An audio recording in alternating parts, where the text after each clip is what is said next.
Mr. Hassan, thank you so much Yeah, for joining us. This is thank you for very having me. exciting for us. Yeah, okay. Thank you. So the first question is, who is Hafiz-Kanu? And can you tell us something brief about yourself? Sure. I'm a born Sierra Leonean and an African. I'm an entrepreneur, a businessman, and I'm a person who wants to see my fellow Africans, progress. An innovator, a creator, somebody that want to see 20, 30 years from now, our grandchildren enjoying, Africa. And because growing up, you see people say Africa is this, Africa is that. I want to be part of changing that narrative.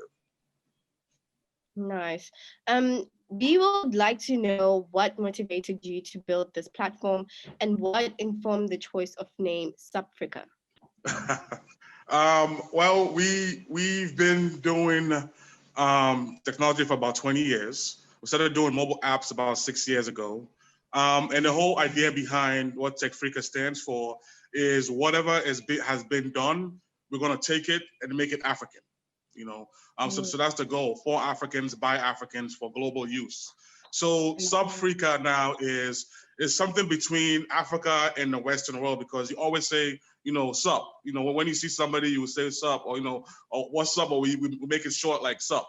So I just said, okay, let me just, since we're trying to bridge the gap between our fellow Africans and people here in the Western world, why not combine it and call it SUPFRICA? Thank you so much, Mr. Hassan. I mean, today is such a delight. If you can see, I'm giggling from both sides of my cheek, because for the longest time, we want to see Africa for Africa by Africans, right? Yes. And you're yes. beautiful. Congratulations. But what are the few challenges that you faced in the process of building and launching this platform? So, we actually created this app back in 2015, but we were told by many people that Africans will not even touch it or appreciate it.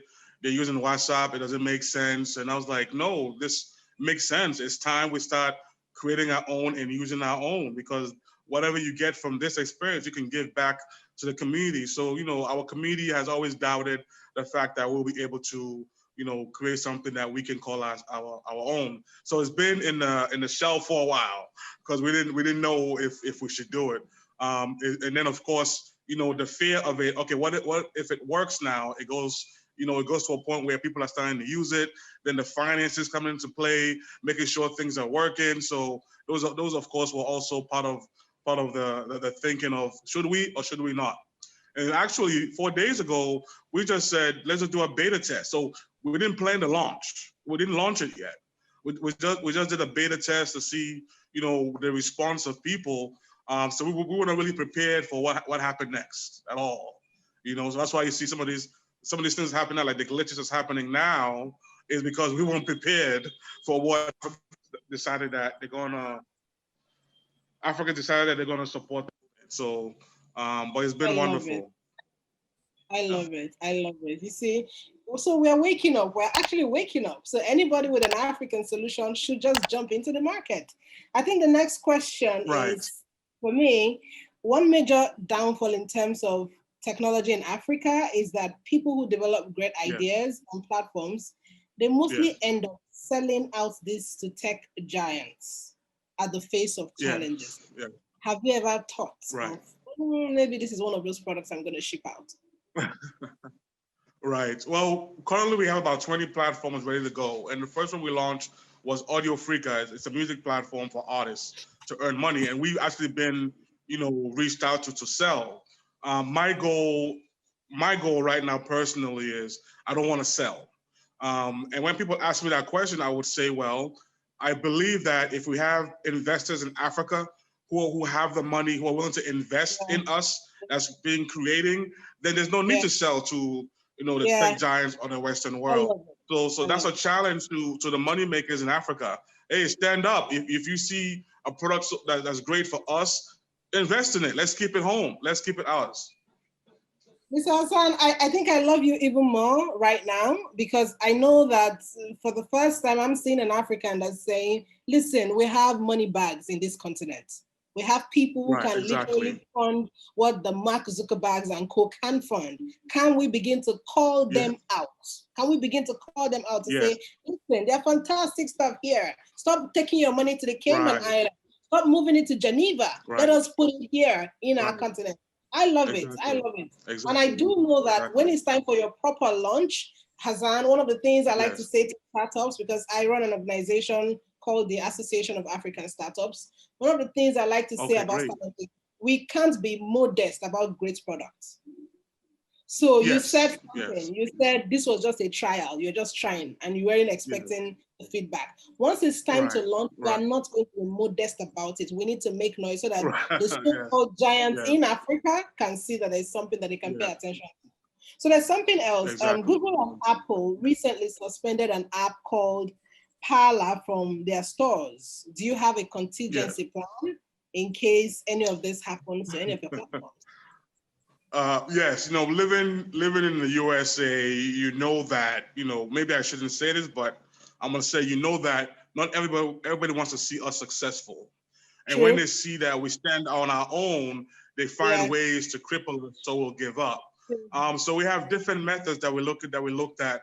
Number one, we created our own app store, which will be launched soon. It's called SUPFRICA.com, where we're gonna have all our apps there and also other developers' apps there as well. And we're looking to see who wants to invest in creating our own phone, because the platform is based on the phone, Android, iOS. So if we as Africans can create our own phone, our own database, nobody can stop that, because now it will be owned by us as Africans. So that idea is there. We know it's coming. Growing up in the United States, you know that, people don't really want to see, these things successful, because once we come together as a people, that's it. There's no turning back. So having an app store, creating our own infrastructure, having our own, mobile technology, owning our own telecom companies, all those things will put that to rest.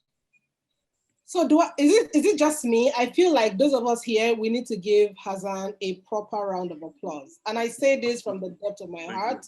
This is such a lot. This is what I mean, innovation with the aim of actually expanding what Africa is and what it really should be seen as in the world generally. Hassan, I'm so proud to know you. I'm so proud of everything you're doing so far. And just to take this conversation a bit further, we do have existing platforms with similar functions. How unique is SUPFRICA from these platforms? So for me, there's a couple of things that happen. My thinking was, I didn't do this to make money. That's number one. I did this because I saw a need growing up that, okay, your mother, your auntie's on the phone talking to their sister back home. Can you hear me? Go around the corner so I can hear you. So I'm like, why do we have to shout? Why do we have to shout just to have that conversation with somebody back home? So I wanted to keep it in a 2G level first. Whoever is in the village, if you're in the village, you should be able to have a clear conversation. So that was one of our thinking was, let's start there.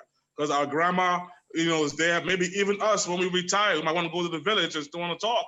So let's start with a 2G, network, and then we move up from there. So that's one of the main things. And we focus on the clarity of the call, the audio, the video. We spend money on that one to make sure that we're able to compete, because we know our brothers and sisters, once they see something, oh, it's not that good, they're gonna shift away. So we want to make sure we still give them a good product. Even though it's version 1, there's more work to do, but we wanted to make sure that happens. We created a fact that, if we're going to unite as Africans, we're going to have a huge group of people. So we made sure that the app can allow up to 500,000 people in one group. So we made that possible. So if you have a group of people of 500,000 or more, you'll be able to bring everybody to your group. This is what I call innovation. This is what I call innovation. Seriously, even Telegram doesn't beat this. Telegram is just 200,000 people. So I have an African who has done better than Telegram and WhatsApp put together. Double. Thank you. Thank you, Hassan. Please go ahead, Bonani. So when we first published the news on EYEGAMBIA, people on App Store became curious about when you'd be launching the Apple version of SUPFRICA. So Apple is very, very strict and very hardcore. Every time we launch something, well, number one, we know that Africa, majority is about Android. About 82% is about Android users. So we always start with that. Okay, let's start with where the numbers are. let's start where people can afford the phone, because you know, now I'm actually shocked that most Africans have iPhones, because in the past 10, 15 years, Africans have never even looked at an iPhone because of the cost of the money. But it's great because now it says that we are actually, thinking to be better and do good things in that market. So we are working on it right now. Actually, we started a few days ago because a lot of people are saying that we're leaving them out. I said, no, we're not leaving you out. It's just the fact that this is how we start, and it was a test. So we were not ready to launch yet, but I want to make people understand that it will be ready as soon as we're ready to launch. Fully, everything will be, the iOS will be ready to go. Fantastic. So how do you feel about the general reception of your product by Africans so far, especially after hitting 100,000 downloads in 24 hours? How does that feel? Yeah. So, I mean, for me, it's very, how can I put it? I've been doing this for 20 years. I've created so many different platforms, our own streaming platform, our own Facebook, et cetera, back in 2010, 2011. But at that time, Africans didn't see the need of it. They didn't think that, well, like, what are you doing? Why are you creating something that exists? So they didn't understand the fact that, no, but we don't own that. And it wasn't created for us. What I'm doing is about us. We created this, we create this. But at that time, it wasn't relevant to our people. But now, a few days ago, seeing this, I was very shocked. It was unexpected.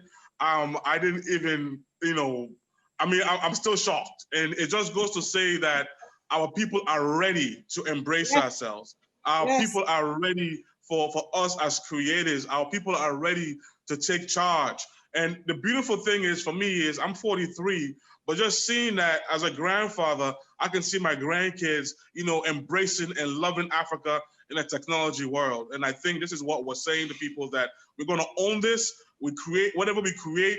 We're going to love it. We're going to support it, and we're going to invest in it and make sure that we give back. And the goal with this is, just seeing these numbers, is, wow, if this goes well and we're able to get some money, imagine how many youths we can employ, how many people we can put in school, how many families can get, paid. So it's just an incredible thing, and so many other people will benefit. And what I also like too is the fact that with this happening, it can make other people who are in the closet saying, oh, I don't know if I should try this, I don't know if I should do this, now can say, you know what, I seen something that actually, is a possibility, let me do it.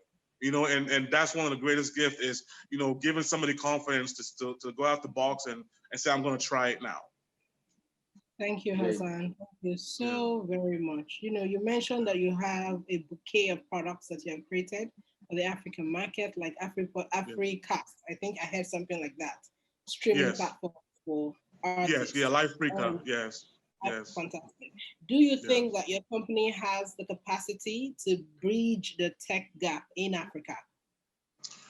We have the desire, we have the skill, but as you know, anything that, and you said something before, whereas, people start and they fall. And it goes back to investments. No matter how much you create, no matter how much you want to work, but without the proper financing, it's not going to go too far, or it will go very, very slow.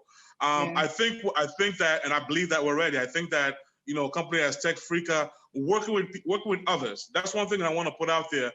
Now it's not about me, it's about Africa. It's about Africa, it's about us coming together, working together, putting ideas together and supporting each other. And I always believe that maybe you may have a good idea, but maybe your idea may not catch right away. Let's focus on that individual first. Let's push that individual, and all of us now can collaborate and do more. Not be jealous of ourselves because maybe mine didn't work and yours did. Let's see how best we can support that person and move forward from there. So I think we're definitely ready. And I think Africa is ready. So that's the plus. I love it. Thank you so much. Yeah, true. So you have partly touched on this, but maybe you could elaborate further. How do you fund your activities, and do you need investors or partnership from other tech companies on the continent? For me, I will say yes. I will say I'm definitely looking for individuals to work with and partner with. I say this because I know I'm not the only one, and I'm not the first. And like I said, 20 years from now, where I find myself, I'm sure other people have also find themselves where they thought that I'm going to give up, this is not going to work. So this story is an incredible story for all of us. It's a success, even if it stops here, it's a success for all of us, saying that somebody else knows that once you create a product, Africans will support you. And for me, I'm open to everyone, whoever wants to support, whoever wants to work. And even if my product is not as good, we want to collaborate together, we want to do some changes, I'm available, because it's not about me per se. It's about what Africa can show the world that, you know what, we got this. Africa got this, and Africa is the now. Have you made attempts to seek support from the Sierra Leonean government? I have not yet. I've only been here for 4 days. I just arrived 4 days ago.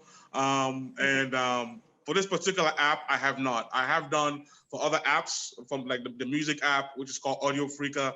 I haven't received any support as of yet, but maybe this one could be different because this is actually putting Sierra Leone in the global eye.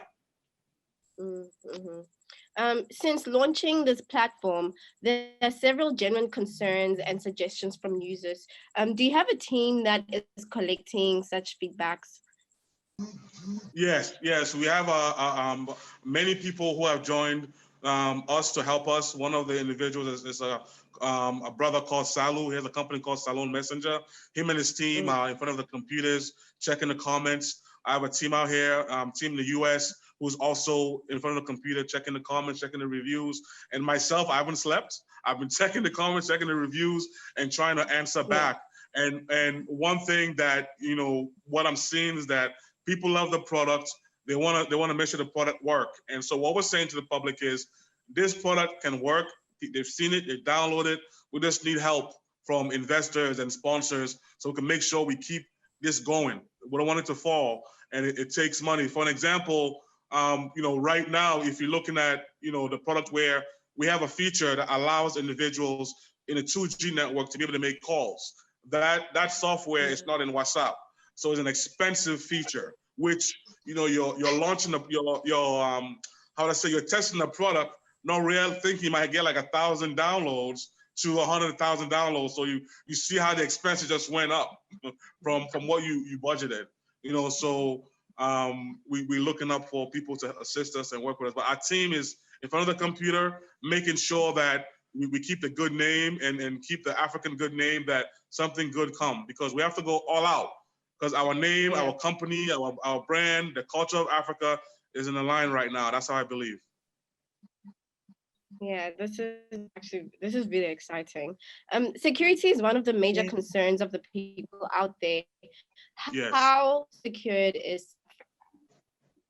So the security was also one of the main features that we pride ourselves on, because as African, we want to make sure we keep whatever is happening in Africa and with us. So we have worked really, really hard for the past 2 years to make sure the security is paramount.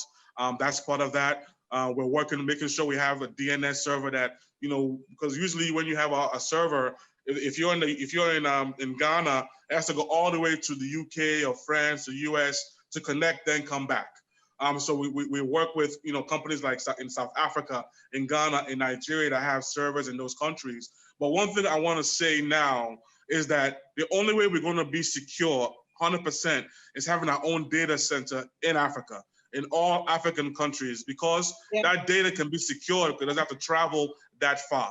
You know, so I'm going out to people out there who have the skills, who have the money to build a data center in each African country, or at least half of the countries. So our data doesn't have to be traveled or be stored somewhere else. It shouldn't be stored. But for us right now, we have spent the money to make sure it's secure. But I'm sure as we grow and get bigger and more downloads, we're going to need to enhance it. I think you mentioned another application that you worked on. Do you have other platforms apart from this application, and what are they, if they're not too many? We have 20 platforms. If you go to our app store, appsfrica.com, you will see everything that is happening now or for the past 10 years. We have our own Facebook. We have our own TikTok. We have our own marketplace. We have our own ride-sharing company. You know, so we have RideFrica. We have SocialFrica. We have Africa's Faces. So what we did was we just took we took what people said that Africans couldn't do, but they said that we couldn't create these things. So we became stubborn and said, okay, is this a challenge? Then we're gonna take what you did, make it better and make it African. So we have about 20 platforms right now. Wow. I have so many things running through my head. Some of the things were not part of the outline, but I'm going to say them anyway. You just talked about funding and raising money. Because of the kind of support you have gotten so far, Africans love you for daring to do this. So I think that it won't be out of the way to start a GoFundMe to say, we want to make this work. Help us. Yes, I was actually told that a couple of times. So this morning we got to work and we just created a GoFundMe page. Please, fantastic. Yes. I would love to share that with everyone I know, every network I know, just so whatever we can do to help each other, it will go a very long way. That would be great. Thank you so much. Yeah, I think that the next question I want to ask is, there's this young guy from Ivory Coast. His name is Grebet. He creates unique emojis that reflect African cultural elements. Oh, yes. Do you mind integrating this into your platforms? No, I've been looking for that, you know, from the gesture that our mother uses and our grandmother uses. That's what I've been looking for. And that's one thing that I said to myself, I have all these things in here, but nothing African as an emoji. And I've been searching for individuals that create emojis and that's what it is let's collaborate. Yes. Tell the young man, let's collaborate, let's talk, let's get together, let's just do everything that has to do with Mama Africa. Yeah, well, lastly, Mr. Hassan, what is the way forward for your company? We want to continue. First of all, we want to make sure that the product that we are testing in SUPFRICA, make sure that we do quality work. We make sure, because right now all eyes is on us and all eyes on Africa, and we want to make sure we maintain that. To make sure we continue to be creative, continue to be innovative. We want to be able to work with others. We're very open.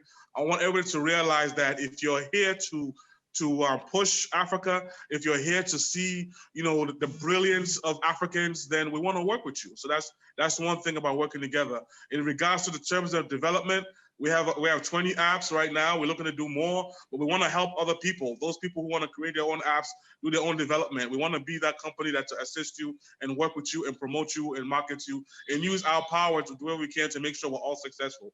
Because I cannot eat by myself on a table if I don't look left and right and there's nobody else there with me. I want all of us to eat. I want all of us to work together, you know, cook the food and eat the food together. You are so inspiring and very motivating. Honestly, I'm so proud of you. I really am. Man, thank you so much. But I have a huge history with Gambia. We actually were supposed to launch AudioAfrica in Gambia.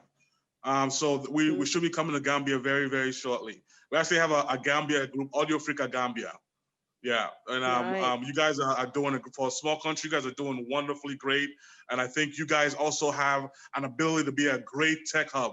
You know, and I look forward to being part of whatever you guys are doing and supporting you guys. You guys are doing amazing. Thank you so much.